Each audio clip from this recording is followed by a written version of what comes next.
Oke guys, kita lanjut lagi ya. Terakhir kita sudah membuat atau mengkoneksikan antara project dengan pusher. Selanjutnya kita akan membuat notification lonceng di sini. Kalau kita klik tombol tes nantinya di sini, maka dia akan mengirim notification ke beberapa browser yang kita buat ya. Oke, langsung aja. Untuk sebelumnya di sini ada error Laravel Echo-nya tidak ditemukan, terus ada pusher JS juga nggak ditemukan. Kita coba selesaikan bagian ini ya. Ketik di sini npm install, lalu save dev Laravel Echo pusher JS. Oke, kita enter. Oke, di sini sudah selesai. Kita cek ya, ada yang salah apa tidak.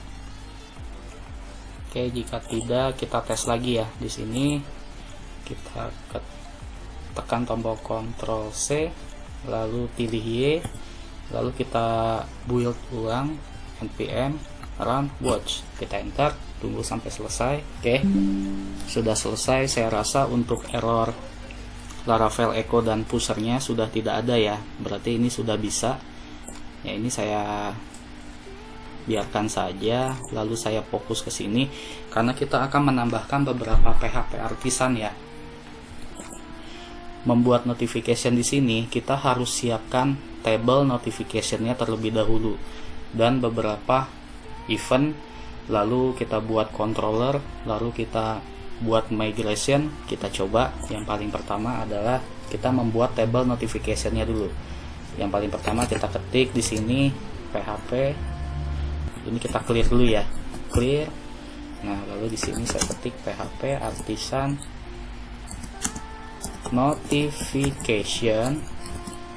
notification stable. Oke, saya enter. Oke, migrate udah selesai. Kalau kita cek, dia sih harusnya ada di dalam database ya. Kita cek di app.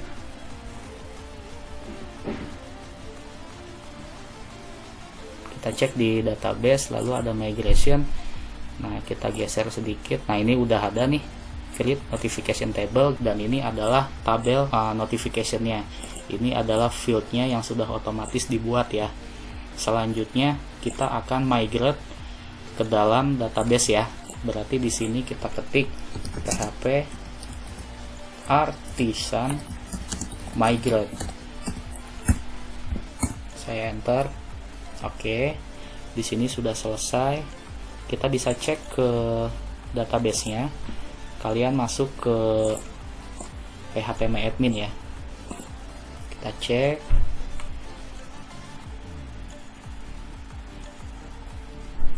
Nah, di sini sudah ada ya table notification-nya. Oke, kalau sudah, selanjutnya kita akan membuat beberapa PHP artisan lagi. Lalu migrate-nya udah. Nah, sekarang kita akan membuat make notification-nya ya. Karena kan di sini kan belum ada nih, belum ada notification kan di sini kan. Nah, kita buat di sini PHP artisan make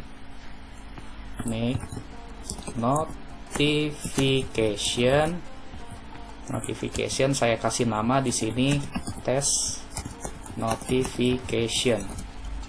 Oke, saya enter.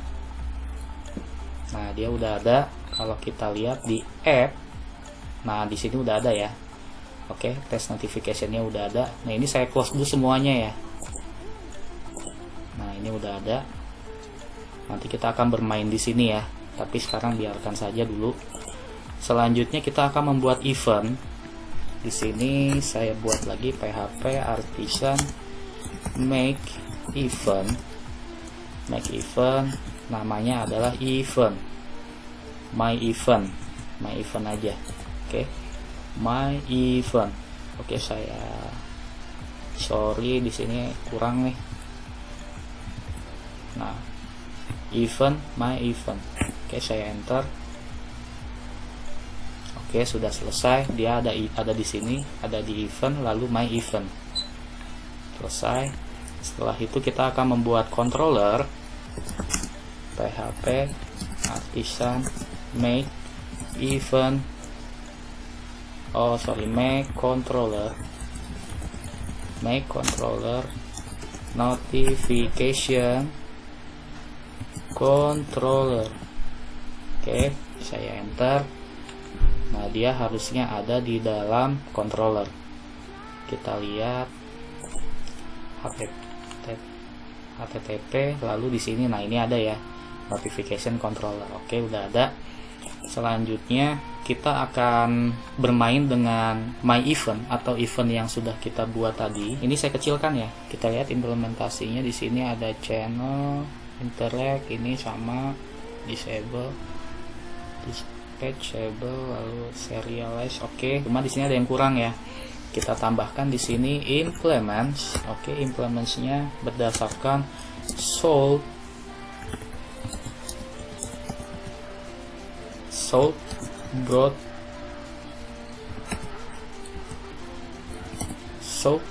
broadcast. Oke.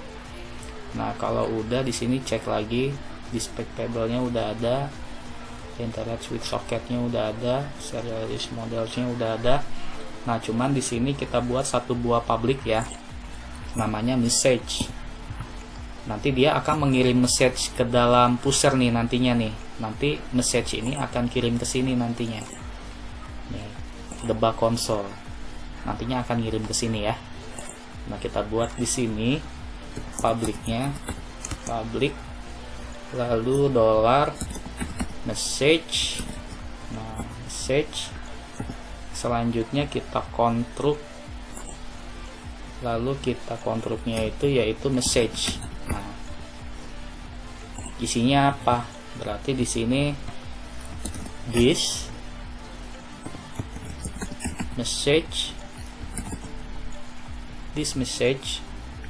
kebalik, this message, lalu di sini message. Nah, selanjutnya kita cek lagi, ada yang namanya itu broadcast on, lalu ada broadcast as. Nah, untuk broadcast on nya itu kita return ya, ini returnnya ke private channel name.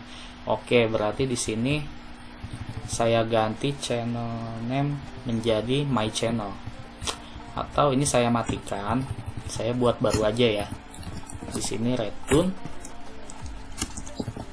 Nah, seperti ini, lalu saya tulis my channel. Oke, lalu selanjutnya kita buat yang namanya public function broadcast as. Di sini public function broadcast as. Nah, lalu di sini isinya adalah event ya. Saya return my event. Oke. Nah, ini sudah. Kita cek lagi. Oke, ini udah. Nah, selanjutnya kita langsung ke ini aja ya, ke controllernya ya. Controller mana notification? Nah, test notification. Oke, kita cek. Di sini ada yang namanya notifiable. Nah, notifiable ini kan ke email ya. Kita jangan dulu ke email. Email nanti di video selanjutnya ya. Untuk notifiable dari test notification adalah ke database. Lalu kita cek lagi ke notifiable-nya. Nah, ini isinya apa nih? Ini udah ada tapi saya stop ya. Tidak aktif. Nah, saya mau bikin baru aja. Nah, di sini saya return. Saya bikin baru. Lalu saya mau menampilkan nilainya ya. Karena ini tes, maka di sini ini nantinya akan masuk ke dalam data ya. Akan masuk ke dalam data. Nah, nantinya tuh di sini dia munculnya nih di data ini. Jadi nanti untuk insert data ini ada di dalam notifiable ini. Jadi dari data ini nanti bentuknya array ini nantinya nih. Yang pertama adalah fitur, karena nantinya ada banyak fitur yang mau kita buatkan notification-nya. Jadi saya pisahkan aja fiturnya tes di sini. Lalu di sini ada header. Nah, header ini nanti header dari notification-nya apa judulnya. Misalnya fiturnya adalah bagian purchasing, headernya misalnya pembelian barang apa, nanti seperti itulah. Tapi di sini kan kita masih tes ya, berarti saya buat headernya tes juga. Setelah itu title, nah ini saya buat title, misalnya titelnya itu adalah test notification success. Oke. Setelah itu ada time, kapan dibuatnya. Kita pakai karbon ya, pakai karbon. Oke, karbon now. Jadi ini jam sekarang, jam saat ini. Lalu ada ID-nya juga. Nah, ID ini penting nantinya untuk link ya. Kalau misalnya kita membuat notification, misalnya chatting nih ya kan, ID-nya siapa, nanti ketika kita buka, nah itulah yang ditampilkan seperti itu. Tapi untuk tes ini kita nggak perlu pakai ID ya. Nah, lalu di sini ada user ID-nya, siapa yang membuat notification ini. Di sini kita pakainya authentication ya, ada out. Lalu di sini outnya berdasarkan user ya. Nah, kita ambil ID-nya. Jadi maksudnya ini out user ini nanti login, kita ngambil dari authentication loginnya. Nah, setelah itu saya kopas aja ya biar cepet ya. Ada name, lalu ada emailnya. Barangkali nanti setelah notification ini dibuat, nanti akan ada emailnya, dari siapa emailnya juga sekalian aja. Nah, ini adalah nama usernya, ini adalah emailnya. Nah, seperti itu. Oke, next kita ke controller sekarang. Jadi buka HTTP controller, ada notification controller. Nah, ini masih kosong ya, berarti kita harus buat beberapa codingan lagi di sini. Yang pertama, illuminate HTTP controller. Nah, ini berarti ini request ya, ini request. Oke, kita buat controllernya dulu di sini. HTTP, lalu controllers, lalu di sininya controller, lalu ada request. Ini request sudah ada, biarkan saja. Setelah itu kita use app, kita panggil notification ini ya, test notification ini kita panggil di sini nih, notification. Sebenarnya ini tuh berasal dari sini ya guys. Oke, lalu di sini test notification. Nah, ini ada. Lanjut lagi, eventnya kita panggil, kan kita bikin event tadi tuh. Nah, ini panggil di controller. Jadi use app events, my event. Oke. Lalu kita buat redirectnya, use illuminate. Oke. Support.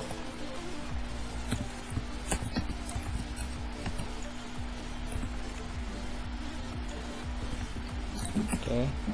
Package. Lalu di sini redirect. Lalu inersianya dipanggil.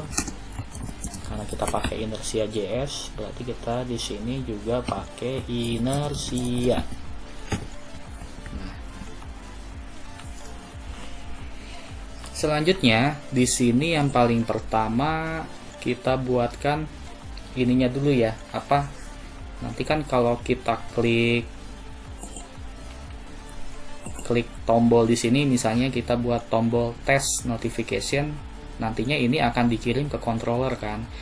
nantinya akan menampilkan notification di sini. Nah, berarti di sini namanya adalah public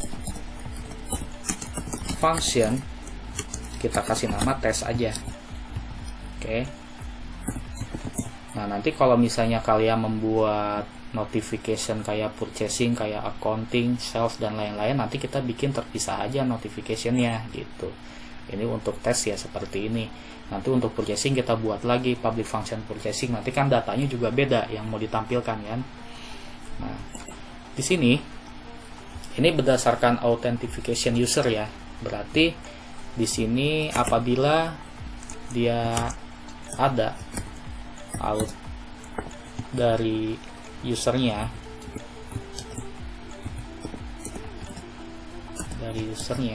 maka di sini kita akan simpan, kita akan insert data ke dalam table notification. Oke, di sini ya. Berarti di sini out.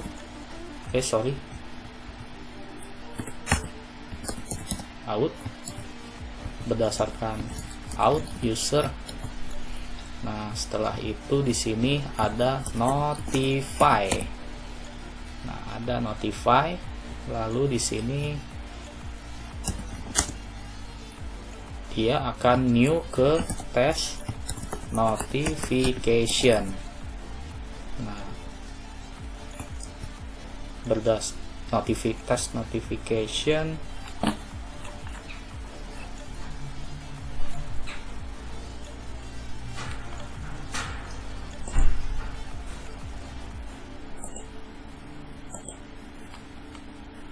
Test notification, nanti kan dia ngambil ID-nya nih.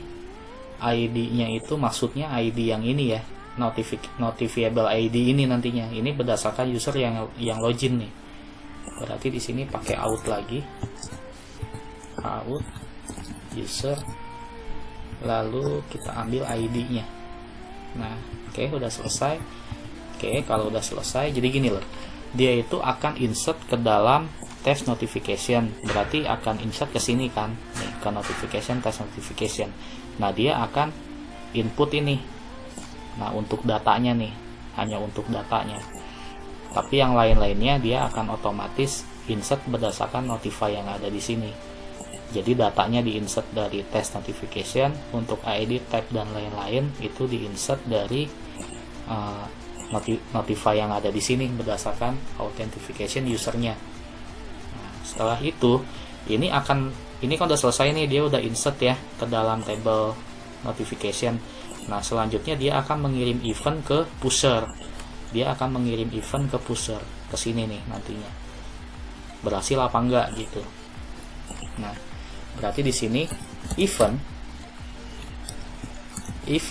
new my event, isinya itu adalah tes. Nah, seperti itu ya. Setelah itu baru kita return back. Nah, jadi kita boleh isi apapun di sini. Mau nama kalian pun ya terserah gitu. Apa aja sih kalau ini ya. Yang jelas dia akan mengirim event ini ke ke pusher dari my event. Nah, my event yang ada di sini nih. Nanti my event di sini kan dia akan broadcast ya. Broadcastnya ya dari env yang tadi kita buat itu, yang dia akan ngebaca ID-nya kemana, ini ID key-nya, secret-nya dan lain-lainnya. Nah, cara kerjanya seperti itu. Oke, untuk masalah tesnya ini udah selesai. Kita next lagi. Nah, untuk responsif dan lain-lainnya, untuk responding dan lain-lainnya, kita menggunakan yang namanya handler inertia request ya, untuk menampilkan unread notification count atau menghitung berapa notification yang belum dibaca. Jadi kita bisa buka app, ini saya tutup semua. Nah, ini ada app, lalu ada yang namanya HTTP, lalu ke middleware, lalu handler inertia request. Silahkan kalian ke bawah. Nah, kita udah pernah membuat authentication untuk usernya ya. Dia admin apa bukan, permissionnya apa. Sekarang kita akan menampilkan berapa banyak notification yang belum dibaca. Berarti di sini saya kasih nama unread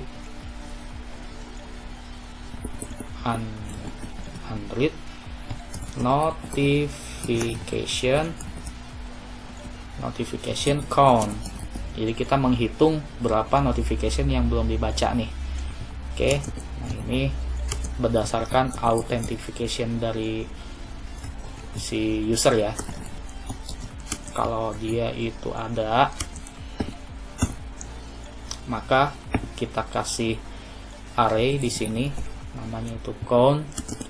Lalu di sini kita ambil outnya dari user.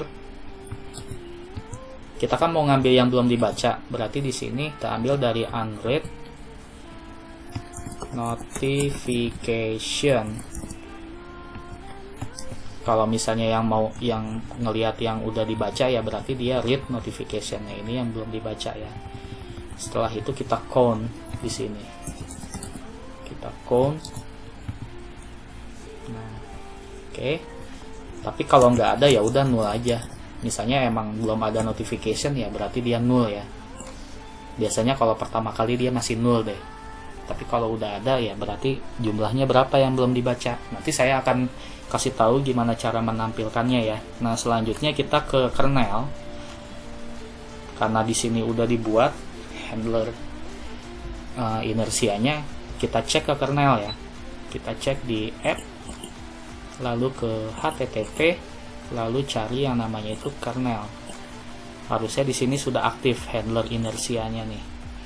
Kita cek, di sini udah aktif ya. Berarti nggak ada masalah nih. Kalau belum aktif ya aktifin aja.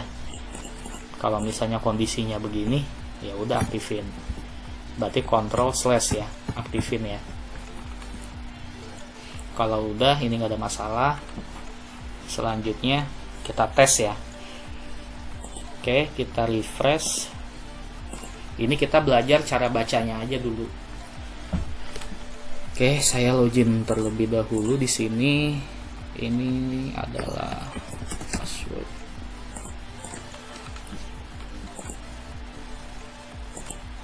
Oke. Jadi sebelumnya kalian harus install pluginnya dulu ya. Plugin untuk Vue.js-nya nih, karena kalau kita inspect harusnya di sini ada Vue. Di sini harusnya ada Vue nih. Coba kita download dulu ya ininya, apa library-nya ya. Ini kan belum ada nih. Atau pluginnya kita download terlebih dahulu. Kalau kita lihat di konsol ya seperti ini.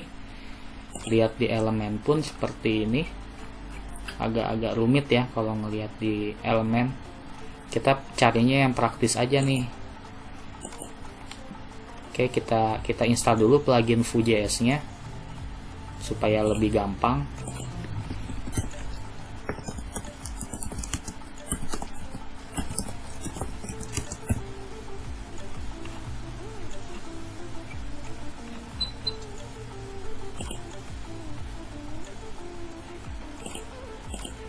Oke, silakan kalian ke Chrome Web Store lalu install yang namanya Vue.js DevTool. Oke, di add ya. Oke, saya add extension. Tunggu sampai selesai. Oke, udah selesai nih. Nah, jadinya kalau kita cek di sini ini belum ada ya. Oh, belum aktif apa gimana? Oh, ini harusnya kita pin. Oke. Saya refresh.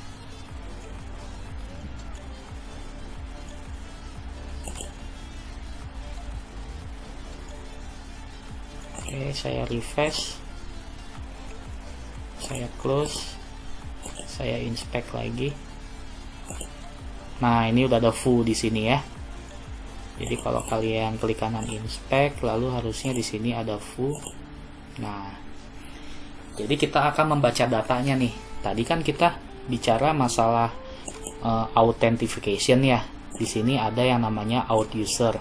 Itu emang datanya apa sih, ya kan? Terus ada yang namanya unread yang di handler inertia request nih. Nanti ini akan tampil juga nih ke dalam Vue atau pluginnya yang barusan kita install. Nah, jadi caranya kita lihat di sini ada root. Oke, kita lihat. Nah, di sini udah ada datanya kan?